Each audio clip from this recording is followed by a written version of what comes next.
ნაციონალური მოძრაობის როგორც პოლიტიკური პარტიის აკრძალვის საკითხზე მუშაობა გრძელდება, როგორც ირკვევა პარლამენტის საგამოძიებო კომისიის დასკვნის საფუძველზე იურისტთა ჯგუფი ამზადებს დოკუმენტს, რომელიც სასამართლოს წარედგინება.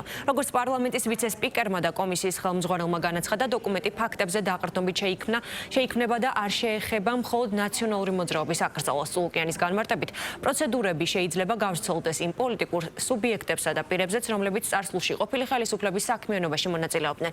მისივე თქმით, დასკვნაში მიხეილ სააკაშვილი და სხვა მიხეილ სააკაშვილის გარემოცვის წევრები, მათ შორის ყოფილი მინისტრები და დეპუტატები, ასევე ბიზნესის წარმომადგენლები.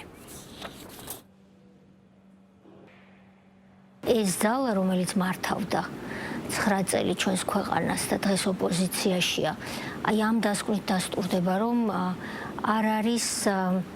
არ აქვს მას თავის თავში რესურსი იმისა, რომ შეიცვალოს, არც ნება აქვს ამისი და არც უნარი. შესაბამისად, ეს ერთი და იგივე ძალა, რომელიც ხელისუფლებაში დაბრუნების შემთხვევაში გვიქადის მინიმუმ იგივეს, რაც აკეთეს 9 წლის განმავლობაში, მაგრამ სავარაუდოდ უარესსაც კი.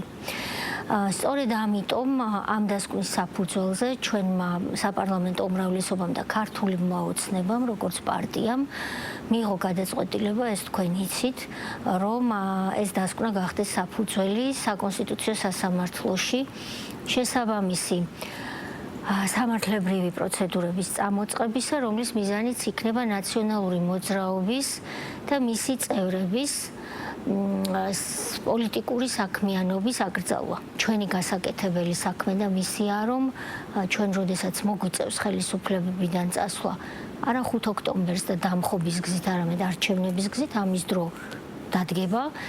მორიგი არჩევნების დროს, როდესაც ჩვენ გამორიცხული გქონდეს იმ დროისთვის ყველანაირი შანსი და რისკი იმისა, რომ აი ამ დასკვნაში აღწერილი ფაქტების ჩამდენი პირები დაბრუნდნენ ხელისუფლებაში. აქ ფიგურებს, რა თქმა უნდა, თავარი მიხეილ სააკაშვილი, იმიტომ რომ ის არის და ეს დასკვნა კარგად აჩვენებს ამას, ის იყო და არის თავი და თავი ყველა იმ უბედურების, რაც ჩვენს ქვეყანას და მოქალაქეებს თავს დაატყდათ და ასევე მისი ფიგურანტები იქნებოდა ეს ნაციონალური მოძრაობის წიაღიდან წამოსული მინისტრი, დეპუტატი თუ ვთქვათ, თუნდაც TBC ბანკის მესვეული, რომელიც როგორც ბიზნესის რეკეტის კონკრეტული თავი ფაქტებით აჩვენებს ამ დასკვნაში, სპეციალური სქემები არსებობდა ბიზნესის საკუთრების ხელყოფისა და ერთ-ერთი მთავარი სქემა იყო ხაზარაძესა და ჯაფარიძესთან დაკავშირებული.